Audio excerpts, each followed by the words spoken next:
सभी साथियों को नमो बुद्धाई। क्या आप ये जानते हैं कि भारत और चाइना दोनों पड़ोसी देश हैं और दोनों ही ब्रिटिश हुकूमत के गुलाम रहे हैं।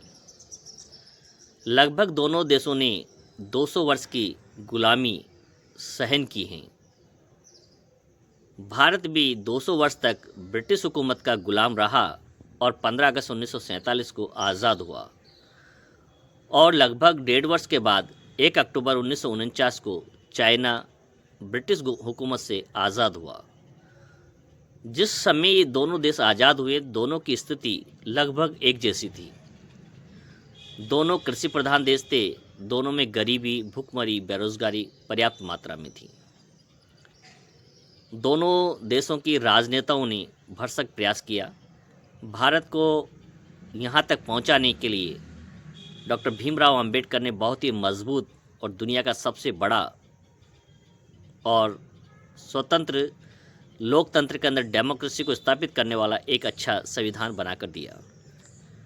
सरदार पटेल ने अपने सूझबूझ के द्वारा अनेक रियासतों को एक करके भारत देश का निर्माण किया और जवाहरलाल नेहरू के नेतृत्व में देश ने पंचवर्षीय योजनाओं का सहारा लेकर देश को विकास के मार्ग पर पहुंचाया और धीरे धीरे धीरे आज हम यहाँ पर पहुँच चुके हैं। इसी प्रकार चाइना ने भी प्रयास किए होंगे और उसने भी तरक्की की होगी। दोनों को लगभग 75 साल आज़ाद हुए हो चुके हैं, लेकिन आज यदि हम दोनों की तुलना करें तो हम अपने आप को कहाँ पाते हैं। चाइना की जो विकास दर है उसके मुकाबले हम कहीं नहीं हैं। वहाँ की पर कैपिटल इनकम का यदि आप आंकलन करेंगे तो हम चाइना के बिल्कुल आसपास कहीं भी नज़र नहीं आते हैं। चाइना की जनसंख्या भी हमसे ज़्यादा है, इसलिए ये बहाना भी नहीं बना सकते कि उसकी जनसंख्या कम है और हमारी जनसंख्या ज़्यादा है। प्राकृतिक रिसोर्सेज की बात करें तो भारत भी पर्याप्त मात्रा में यहाँ रिसोर्सेज हैं, बल्कि चाइना में कम रिसोर्सेज पाए जाते हैं क्योंकि वो बर्फीला और ठंडा इलाका है। लेकिन यदि तरक्की के मामले में हम देखें तो चाइना में आज दुनिया की हर चीज़ बनती है और ऐसा कोई देश नहीं है जहाँ पर वो अपनी बनाए हुए सामानों को निर्यात नहीं करता है, एक्सपोर्ट नहीं करता है। 1947 में भी भारत उसी स्थिति में था, चाइना के समान ही यहाँ कोई चीज़ नहीं बनती थी, पूरी तरह कृषि प्रधान देश था और अनाज भी विदेशों से मंगा कर हमारे नागरिकों को दिया जाता था, तब जा कर के पेट भर पाता था। नेहरू के कार्यकाल में कृषि नीतियाँ आई, पंचवर्षीय योजना आई, हरित क्रांति आई। उसके बाद भोजन की व्यवस्था आज पर्याप्त मात्रा में है, लेकिन बनता कुछ नहीं था। नेहरू के दौरान ही IIM, IIT, एम्स जैसे इंस्टीट्यूट बड़े से बड़े अनेक विश्वविद्यालय बने। भाखड़ा नांगल बांध, गांधी सागर बांध जैसे बड़े बड़े बांधों का निर्माण किया गया और कृषि को सरसब्ज बनाया गया। अनेक डैम बने, अनेक योजनाएं बनी और देश यहाँ तक पहुँचा। चाइना ने भी वही प्रयास किया होगा, लेकिन फिर भी हम दोनों में क्या तुलना है कि यदि पर कैपिटल इनकम को देखा जाए और आर्थिक विकास को देखा जाए तो हम बहुत पीछे हैं चाइना से। वहाँ की जो टेक्नोलॉजी 10 साल पुरानी होती है उसे हम अपनाते हैं। वहाँ पर 7G इंटरनेट चल रहा है, हमारे यहाँ 5G भी ठीक से नहीं चल पा रहा है। तो ये भारी अंतर क्यों है? आप कहीं ना कहीं इसका आंकलन करें और ये मनन करें कि हमने भी कोई तरक्की में प्रयास करने में कोई कमी नहीं रखी और चाइना ने भी नहीं रखी। लेकिन आज चाइना का बना हुआ सामान दुनिया के हर कोने में जाता है। चाइना में बेरोज़गारी दर जो है 0% है। वहाँ की पर कैपिटल इनकम दुनिया की सबसे अधिक है। जो ब्रिटेन की हार्वर्ड यूनिवर्सिटी की जो दुनिया की नंबर 1 विश्वविद्यालय रहा सदियों से, वो आज चाइना का विश्वविद्यालय उस नंबर 1 के पायदान पर हैं और भारत की टॉप 100 यूनिवर्सिटी में से भी कोई एक यूनिवर्सिटी भारत में नहीं है। विश्व की विश्वविद्यालय में यदि देखा जाए तो टॉप 10 में भारत का कहीं नामो निशान नहीं है। लेकिन वहाँ की शिक्षा को देखेंगे आप, दुनिया की टॉप यूनिवर्सिटी वहाँ पर है।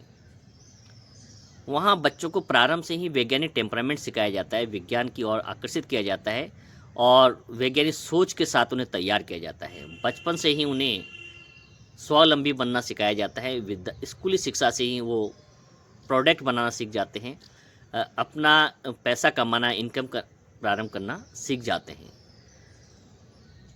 चाइना के अंदर हर प्रकार के एजुकेशन, नर्सरी से लेकर के ग्रेजुएशन तक की सभी प्रकार की डिग्रियां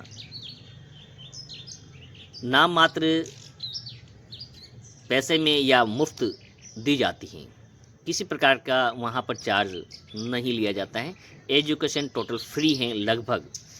कुछ विश्वविद्यालय हैं जहाँ पर चार्जेबल हैं, बाकी अधिकांश चाइनीज़ लोगों के लिए सब्सिडी इस प्रकार की है। और वहीं हमें अपने बच्चों को पढ़ने के लिए भी विदेशों में भेजना पड़ता है। आज भी हम देश के अंदर वो विश्वविद्यालय नहीं बना पाए जिसकी डिमांड है। हम कहाँ उलझे हैं? हम अपनी तुलना हमेशा अपने से कमज़ोर लोगों से करते हैं, पाकिस्तान से तुलना करते हैं जिसका कोई वजूद नहीं है भारत के सामने। हमें चाइना से तुलना करनी चाहिए, अमेरिका से, जापान से, जर्मनी से, ऑस्ट्रेलिया से तुलना करनी चाहिए, तभी हम आगे बढ़ पाएंगे। और इस तरक्की का चाइना से यदि हम देखें तो उन्होंने एक, हमारी नज़र से यदि हम देखते हैं तो ये पाते हैं कि वहाँ जो तरक्की हुई है उसका एक ही कारण है कि उन्होंने विज्ञान पर बल दिया है। उन्होंने रूढ़िवादिता, अंधविश्वास या पुराने आडंबरों को कभी महत्व नहीं दिया है। कहने को तो बुद्धिस्ट कंट्री हैं, लेकिन वहाँ पर किसी प्रकार के धार्मिक कार्यक्रमों पर, इस प्रकार से आयोजनों पर कोई सरकार किसी प्रकार का कोई पैसा खर्च नहीं करती है। हर संप्रदाय अपने अनुसार अपना धर्म का पालन करने के लिए आज़ाद हैं। बुद्धिस्ट कंट्री हैं, लेकिन सभी धर्म के लोग वहाँ रहते हैं। लेकिन सरकार का पूरा जो ध्यान होता है वहाँ पर शिक्षा पर होता है। केवल बच्चों को अच्छी से अच्छी एजुकेशन कैसे दी जा सकती है, बच्चों में वैज्ञानिक टेम्परामेंट कैसे जागरूक किया जा सकता है। और उल्टा हम अपने यहाँ देखें, तुलना करें कि हम कहाँ जा रहे हैं। तो प्यारे साथियों, केवल तुलना करने मात्र से नहीं, अपने परिवार के अंदर वैज्ञानिक सोच डेवलप करें, बच्चों के अंदर वैज्ञानिक टेम्परामेंट तैयार करें, बच्चों को अच्छी शिक्षा की ओर अग्रसर करें।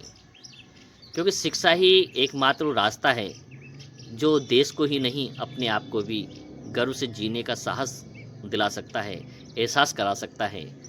और जिस परिवार ने, हम देश पर न जाकर परिवार तक देखें, जो परिवार अंधविश्वास, रूढ़िवादियों से दूर है, रूढ़िवादी परंपराओं से दूर हैं, फिजूल खर्चे से बचा हुआ है और वो अपनी पूरी मेहनत की जो कमाई है उसे शिक्षा पर खर्च करता है, उसकी तुलना आप जब करेंगे आम लोगों से अलग दिखाई देगी।